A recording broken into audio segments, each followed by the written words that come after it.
Today we're diving into the world of French buttercream. It's a creamy, luxurious frosting that's remarkable because it uses egg yolks. Now this doesn't make the frosting taste overly eggy, but rather gives it some really unique characteristics that I really love. And you're gonna love this frosting too if, number one, you're looking for a rich flavored buttercream. This is an upgrade in terms of flavor if you're used to making egg white based frostings such as Italian or Swiss meringue buttercreams. Number two, you love smooth and creamy frostings. The egg yolks are also magical because they contain lecithin. This is a strong emulsifier, and that results in a buttercream with a creamy, dreamy, velvety texture. And number three, you need a great buttercream to decorate with. This frosting is stable enough to hold up the heaviest cake layers and pipe intricate designs. At the end of this video, you're gonna have a totally different view of French buttercream. I'll give you a shortcut version that's just as delicious,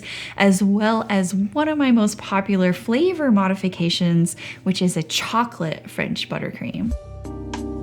Okay, to make this frosting, you'll need eggs, granulated sugar, unsalted butter, powdered sugar, vanilla extract, and a little bit of finely granulated salt. And the first thing I'm going to do is set up my water bath. So first I'm going to find a pot that allows a large bowl to sit on top. This is the bowl to my stand mixer. Now I'm going to boil my water until it reaches a gentle simmer. The second step is to prepare and heat the egg syrup. So to that bowl, I'm going to add my eggs and sugar and stir with a spatula until it's all mixed. Once I see a fog rising, I'll place the bowl on my setup. Then I'm going to use my spatula to stir, checking the temperature periodically. I need the eggs to reach a minimum temperature of 160. This is the temperature that kills any bacteria that may be present in the raw eggs and thus makes it safe to consume even though it's still liquid. There are two routes that you can follow here, and I like this first one, which is to pour the egg syrup mixture into a small measuring cup to cool. Now you can whip up your eggs here if you want, and I cover this idea more in my modern Swiss meringue buttercream video. But the idea is that these egg foams contribute very little to the final aeration or texture of the buttercream. What happens is the butter fat tends to collapse protein-based foams, particularly in buttercreams where butter is at a much higher ratio than the eggs or the meringue. So that fluffy texture that bakers sometimes talk about when it comes to frostings,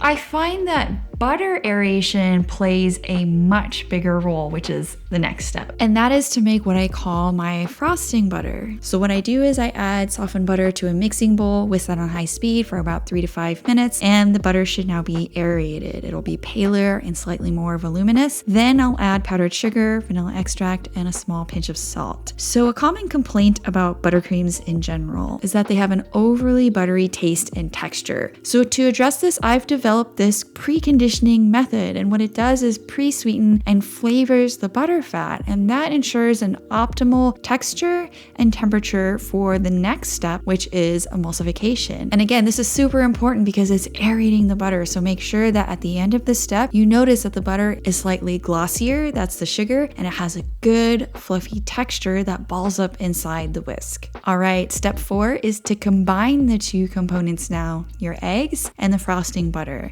So you can use either the whipped egg foam or an egg syrup, but with either method, you just want to ensure that the eggs are at room temperature. And what I do is add them incrementally to the butter, whisking until each addition is combined. And then I repeat that process until all the egg has been added, and I mix for an additional minute on high speed. Now you've probably encountered buttercreams where we add the butter to the eggs, but I like to do it the other way around because I believe that the stability of these buttercreams hinges on the butter fat, so it's much easier for me to emulsify the eggs into the butter. A baker on Instagram commented that this technique should be called the reverse buttercream method. I really like that. I haven't heard that one yet. At the end of the step, you should get a thick and creamy frosting, but because we are using the whisk, it's not going to be smooth. So the last step is to adjust for texture and flavor. I'm going to switch to the paddle attachment. I like my flex edge one, but a metal one works great too. You can also taste the buttercream here, adjust for salt and vanilla, and just mix it on low speed for a couple minutes until you like the texture. The final buttercream will be silky smooth and should have a melt in your mouth texture from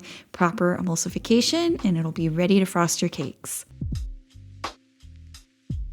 Okay, that's my base method. It's what I use most of the time. It frosts really great. It's what I'm using in this clip here to make a lemon blueberry cake. Now, it seems like a minor change from, say, Swiss meringue or Italian meringue buttercream, which only uses egg whites, but I promise you, when you taste it, the difference will be obvious. But egg yolks also contribute pretty significantly to flavor and texture. If you've ever wondered why egg yolks are so delicious in your carbonara pasta or floating in that bowl of ramen, it's because the combination of fats and glutamic acid. The fats provide a creamy, rich flavor, while the glutamic acid adds a savory umami taste. Now, umami is particularly special in desserts because it's less common, and that's what makes French buttercream taste so good. I can spot the flavor of egg yolks in a buttercream from a mile away. It tastes so good. There's a depth of flavor to it that it's almost as if, you don't know what it is, but it's so good. You want to keep eating it. That's umami. I typically make French buttercream the way that I just showed you. I use whole eggs because I feel as if it's more cost efficient. There's no, saving the egg whites for another purpose, and it gets you 90% of the way there. But there are times when I do have excess egg yolks, and you can make an all egg yolk version of this buttercream. And the way that you do that is for every large egg, you want to substitute 2 yolks and 1 tablespoon of water. And for this process, it's going to be the same. I'm going to add sugar to a bowl containing egg yolks and water, cook that until it reaches 160, cool it down, and then incrementally add to my frosting butter. So the reason we have to add extra water is because egg yolks contain less water than egg whites. So moving from whole eggs to just yolks, we have to supplement. In this case, if we don't add water to the buttercream when only using yolks, there's not enough in the system to dissolve all the sugar, and so we'll end up with a grainy buttercream. And the difference between using all yolks in your buttercream is, number 1, the color. It's going to be more yellow.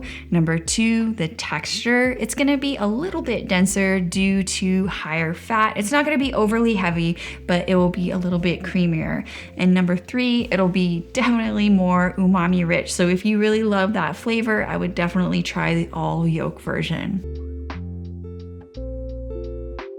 So in my modern Swiss meringue buttercream video, I showed how to use pasteurized egg whites to make Swiss meringue buttercream. Similarly, we can use pasteurized whole eggs. Now, this is a less common product, so I have to go to a specialty store to get it, but if you have access to it, it will definitely save you time and effort. So for this version, I'm going to swap out my eggs and substitute an equal weight of pasteurized whole eggs. You're gonna look for ones in a carton like this. And what I do is add my eggs and sugar to a microwave safe glass and microwave on 30-second intervals, stirring between each heating step until all the sugar is dissolved. Now I have to let this cool, but to speed up the process, I usually place this in an ice bath while I prepare the frosting butter. The cooled mixture then gets added incrementally, and then I smooth it out with the paddle attachment. And look at that, no water bath, no leftover egg whites, and it's super quick. I can have a delicious French buttercream in about 20 minutes, and it's just as delicious as the previous method using fresh eggs. And last, I'll show you how I make a chocolate French buttercream. So cocoa powder is my preferred ingredient for creating a chocolate frosting from an emulsion-based buttercream. That's because it's a powdered ingredient and therefore is intensely flavored and waterless. Most emulsions can handle a little bit of water, but not an overwhelming amount. So this is a great way to add flavor without moisture. It's also a bit more cost effective. What I do is take cocoa powder and hydrate it in a very small amount of boiling water. This blooms the cocoa and allows the flavors to pop out a little and allows the starches to thicken. And then I wait for it to cool before mixing it in at the very end. This method creates a frosting that tastes very much like a chocolate mousse. It's much lighter than a frosting that uses chocolate and cocoa butter as its primary stabilizing fat. And this is an important distinction to make because when you're creating a dessert, you need balance. Chocolate is very overpowering, so using something like this is really great if you want to highlight other flavors in the dessert. I really like using these types of buttercreams as very stable chocolate mousse-like fillings. So So I really wanted to make this video because recently I attended a cake picnic, and for that you have to bake a cake. And for mine, I frosted it with I frosted 4 of the cakes that I brought with 12 different buttercreams. And I thought, maybe bakers would want to try something new that they hadn't, tried before. So I brought 6 traditional types of buttercream and 6 more adventurous flavors. Of the 6 traditional, French was one of them. And it really reminded me how much I love French buttercream. If you were to line up all of those traditional types, Italian, Swiss, German, Ermine, Russian, and French, I think that's all 6, and say they're all vanilla flavored, the ones that have egg yolks in them, which would be German and French, would taste different than the others. And that's because of the egg yolks. It adds this depth of flavor that it sounds like it wouldn't, but it actually does. So I really hope you try this, especially if you're just making, the egg white based ones. This is a really easy transition to make, and it upgrades the base flavor profile of your buttercream.